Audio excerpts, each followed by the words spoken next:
I want to tell you something about Wednesday that I have not seen reported clearly anywhere.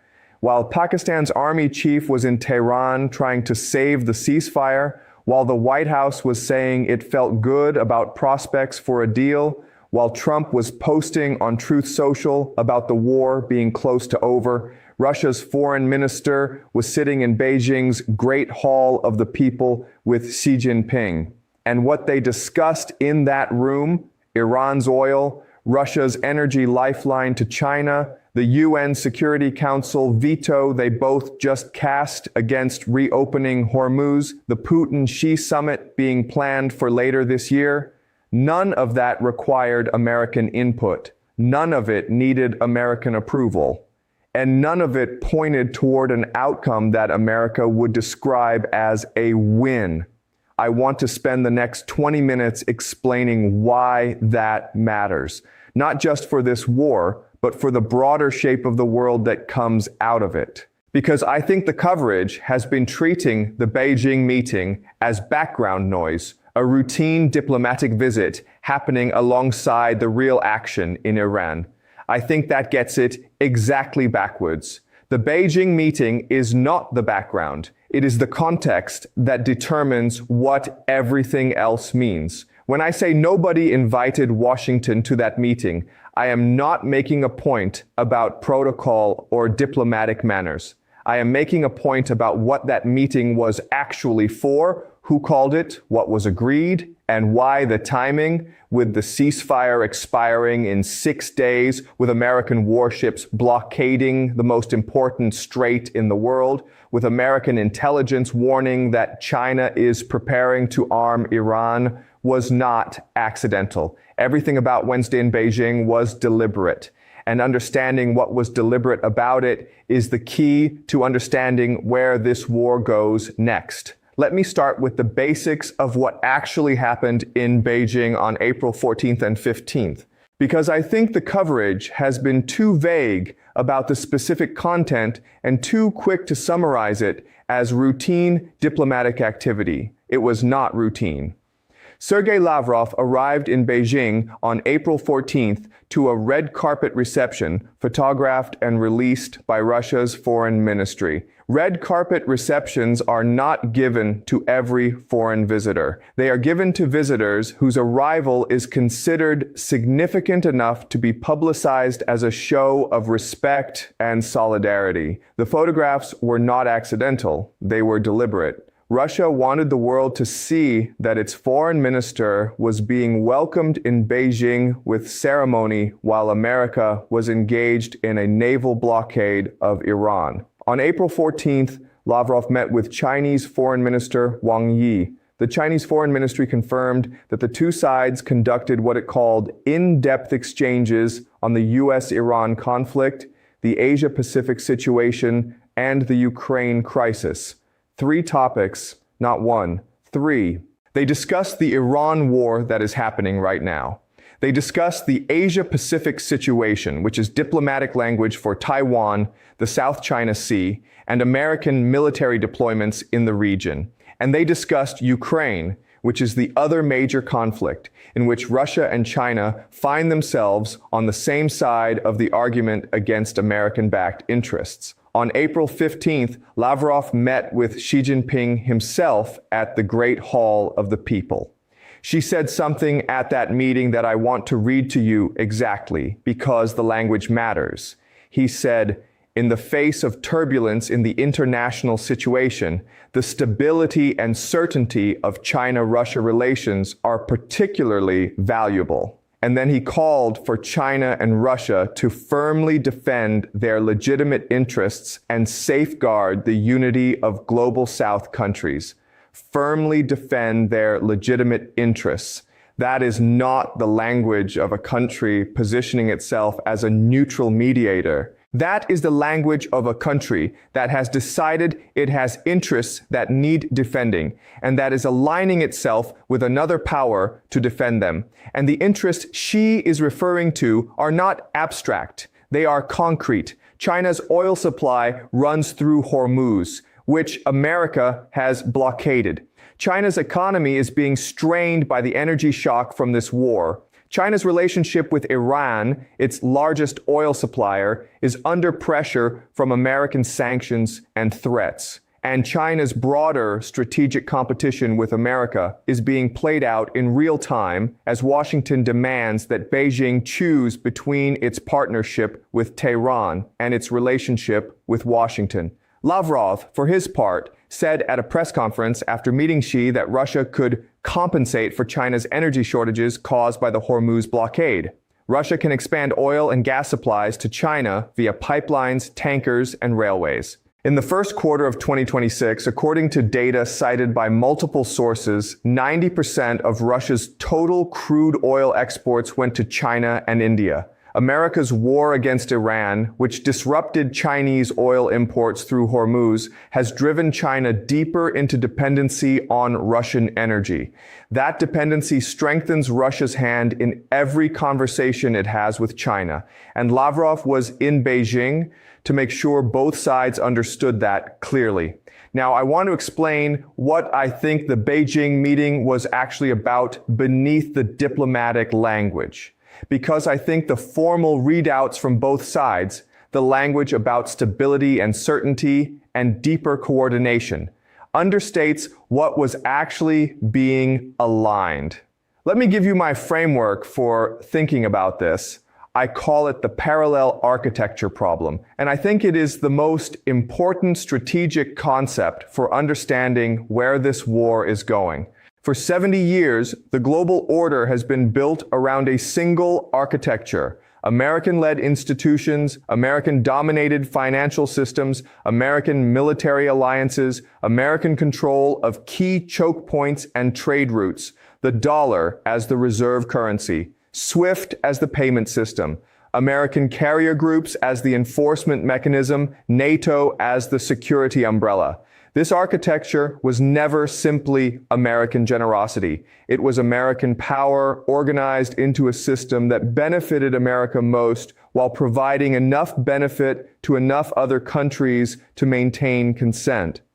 What Russia and China have been building separately and increasingly together is a parallel architecture, not a replacement for the American system, not yet, but a set of alternative institutions, alternative payment systems, alternative energy routes, and alternative diplomatic forums that allow certain countries to operate outside American enforcement tools when necessary. Russia built alternative payment systems after Ukraine sanctions. China built alternative oil payment systems for Iranian crude after American sanctions.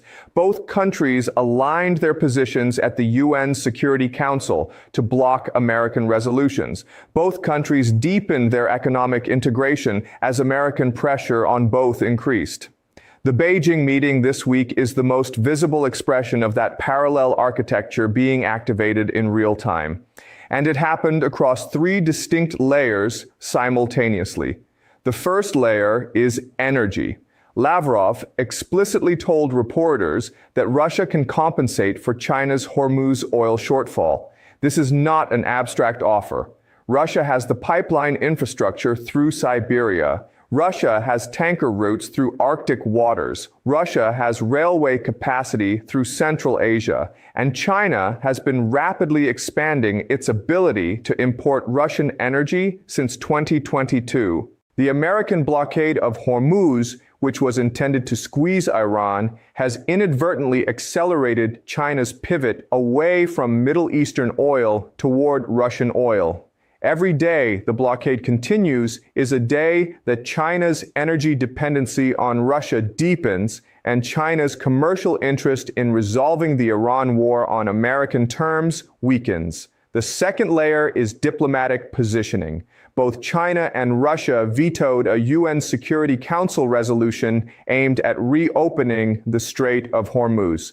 That veto, which barely received coverage in Western media, is one of the most significant diplomatic events of this war. America went to the United Nations, the institution it helped create and has dominated for 80 years, and asked for a resolution supporting the reopening of a waterway that 20% of the world's oil transits. Russia and China said no, together, publicly, on the record. That is not routine diplomacy. That is a direct challenge to American diplomatic leadership, coordinated between the two countries most capable of challenging it at the most sensitive moment of the most significant conflict of this decade.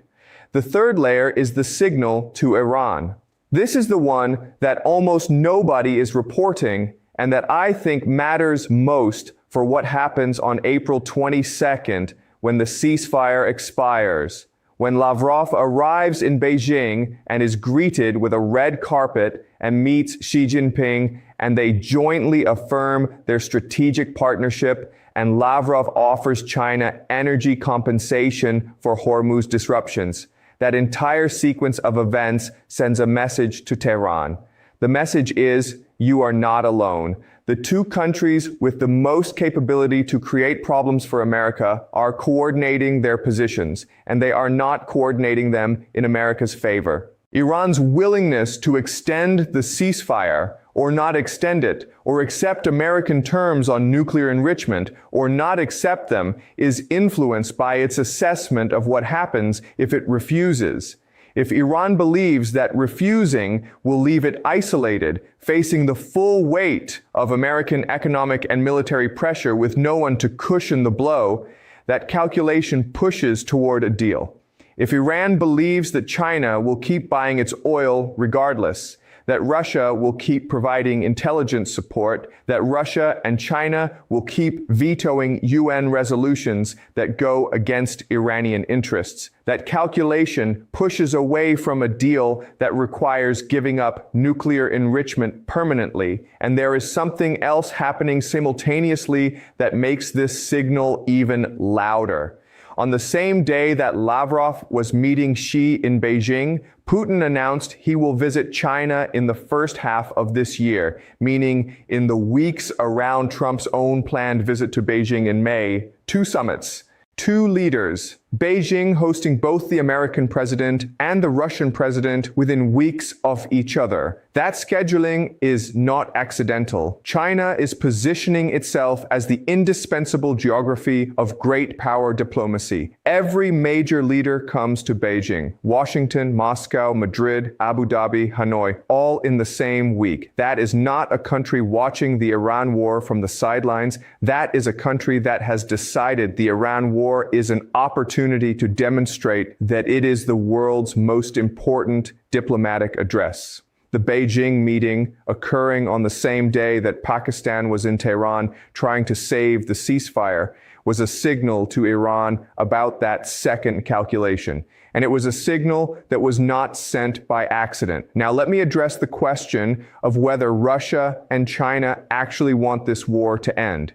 Because I think the assumption that they do, that their interest in stability and peace is straightforward, is too simple. Let me steelman the case that both countries genuinely want a resolution. Russia said publicly through Lavrov that there is no military solution to the Iran crisis and that Russia stands ready to help. China said publicly that it is playing a constructive role in promoting peace talks. China pressed Iran to accept the original ceasefire on April 7th, according to Britannica's reporting. Russia made Putin available to call regional leaders.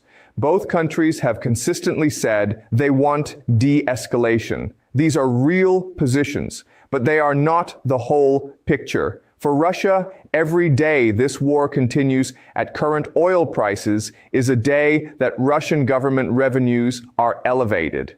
Oil has risen more than 31% since the war began. Russia, as the world's second largest oil exporter, has received a massive windfall. The Tufts University analysis cited this week described the Iran war as good for Russia in specific concrete economic terms. Russia's war economy, which has been under strain from Western sanctions, has been substantially cushioned by the oil price spike that the Iran war created. A quick resolution that reopens Hormuz and drops oil back to pre-war levels is not in Russia's immediate financial interest. For China, the picture is more complicated. High oil prices hurt China's economy. China is a massive net importer of energy, and the Hormuz disruption has driven up manufacturing costs, transportation costs, and consumer prices across the Chinese economy. China's crude oil and gas imports fell in March compared to a year ago, the first sign that the disruptions were biting.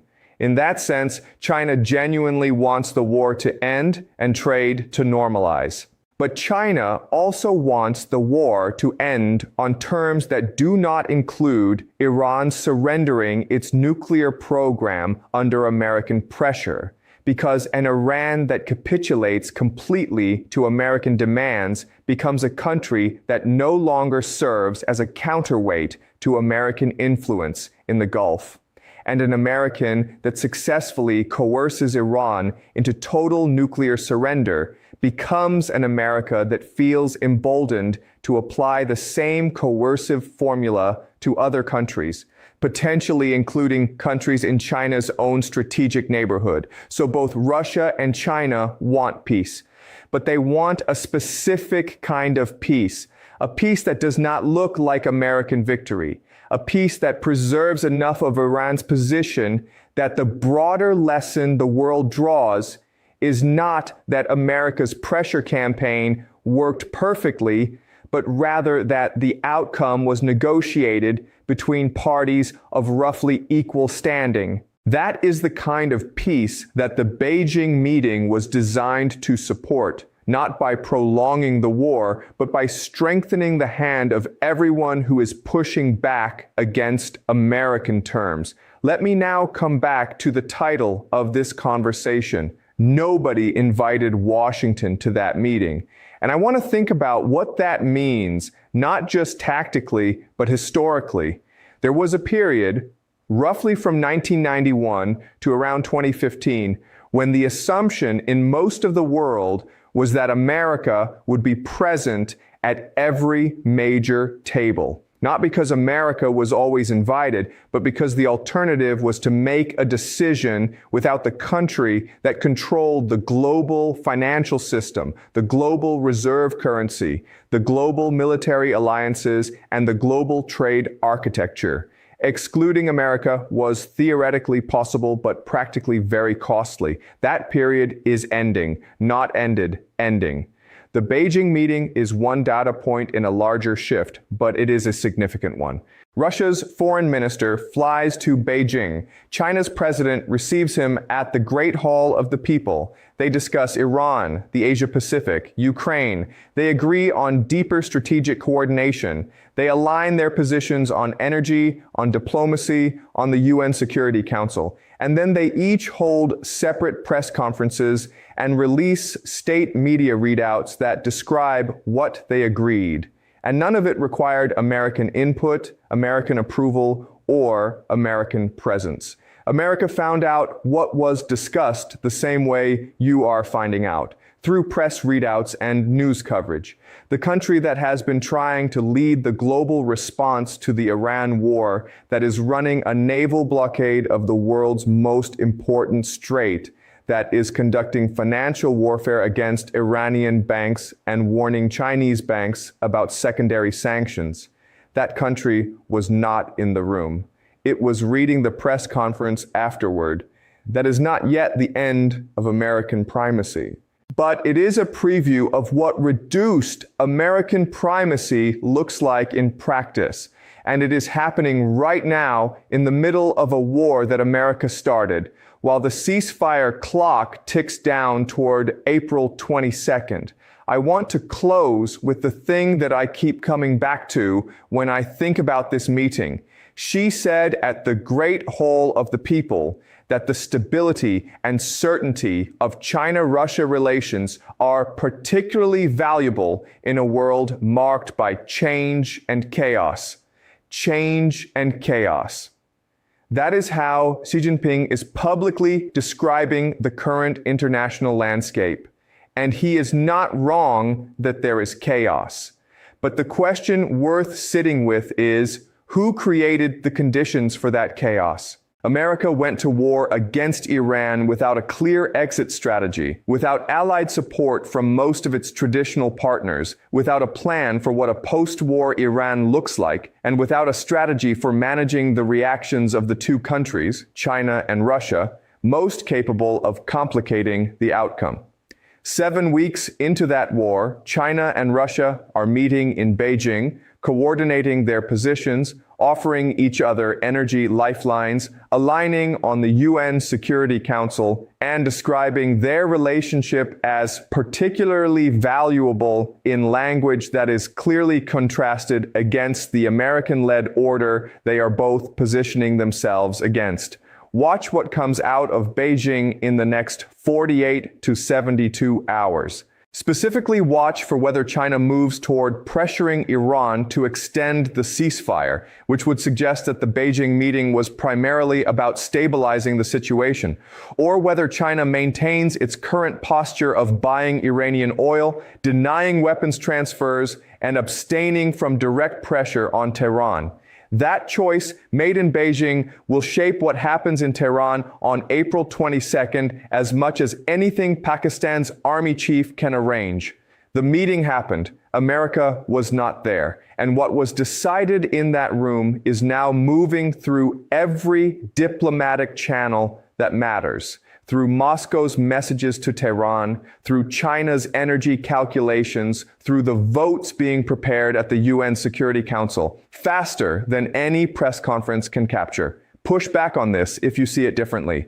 Read the Chinese Foreign Ministry readout of the Lavrov-Wang Yi meeting. Read Lavrov's press conference statement about compensating China's energy shortfall. Read the Tufts University analysis on who is winning the great power competition from this war. The facts are all public, and when you put them together, the photograph of Xi and Lavrov shaking hands in the Great Hall of the People on the third day of America's Hormuz blockade is not just a diplomatic image, it is a map of where the world is going.